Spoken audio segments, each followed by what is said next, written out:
Bonjour à toutes et à tous, nous revoilà aujourd'hui pour la chronique de culture scientifique des associations d'Octovergne et Astucience. Et pour cette chronique, nous recevons une nouvelle fois Lucie Poulet, qui est donc chercheuse en post-doctorat à la NASA au Kennedy Space Center. Donc la dernière fois, elle nous a parlé du décollage du Dragon Crew sur la fusée Falcon 9 du 19 janvier. Elle a rapidement abordé la question de la Station spatiale internationale. J'aimerais qu'on y revienne un petit peu. Est-ce que vous pourriez nous dire justement à quoi sert cette Station spatiale internationale ? Alors à quoi sert la station ? La réponse courte, c'est que la Station spatiale internationale, c'est un laboratoire en apesanteur. Donc c'est vraiment une plateforme qui permet de faire de la recherche scientifique et des démonstrations de technologie à 400 km au-dessus de la Terre sans être soumis aux forces de gravité.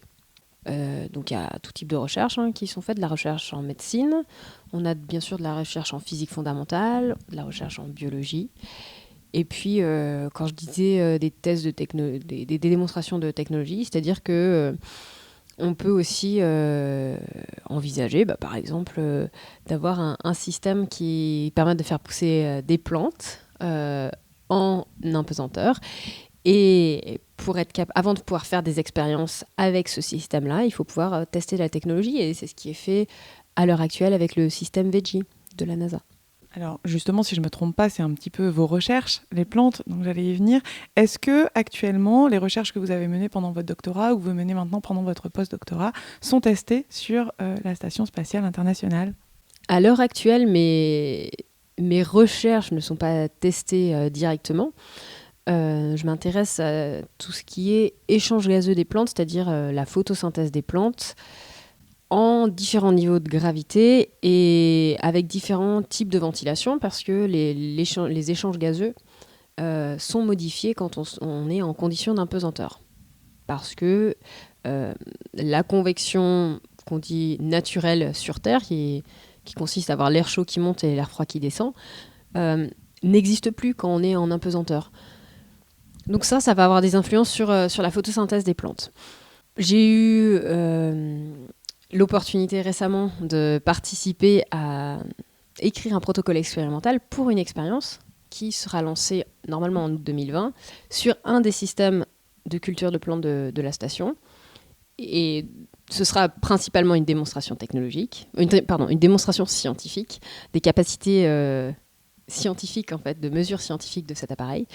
Et on pourra, entre autres, regarder les effets de la ventilation sur la croissance de plantes. Ce sera une espèce de poivron, une variété de poivrons. Et on pourra également regarder l'effet d'autres paramètres comme la lumière, le dioxyde de carbone ou encore différents types d'irrigation. Et alors, l'objectif de ces recherches, c'est de pouvoir faire pousser des légumes sur la Station spatiale internationale, de pouvoir faire pousser des légumes sur une planète peut-être habitable, où il peut y avoir des aspects aussi pratiques pour le quotidien sur Terre. À peu près les trois. En fait, on utilise les systèmes qu'on a actuellement sur la station pour comprendre comment, notamment, irriguer de manière efficace des plantes qui sont en apesanteur, parce que tous les comportements de fluides en apesanteur sont totalement différents de ceux qu'on a en gravité terrestre. Donc ça, c'est un beau challenge déjà.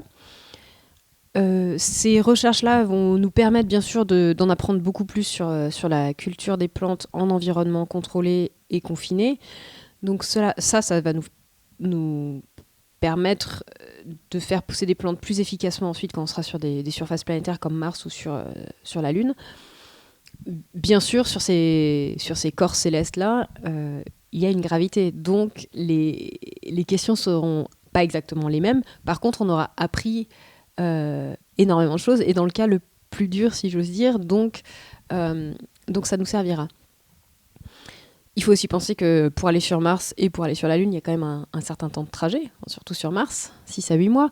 Donc les astronautes pourraient être contents d'avoir quelques plantes vertes qui pourraient déguster pendant ces longs mois de trajet.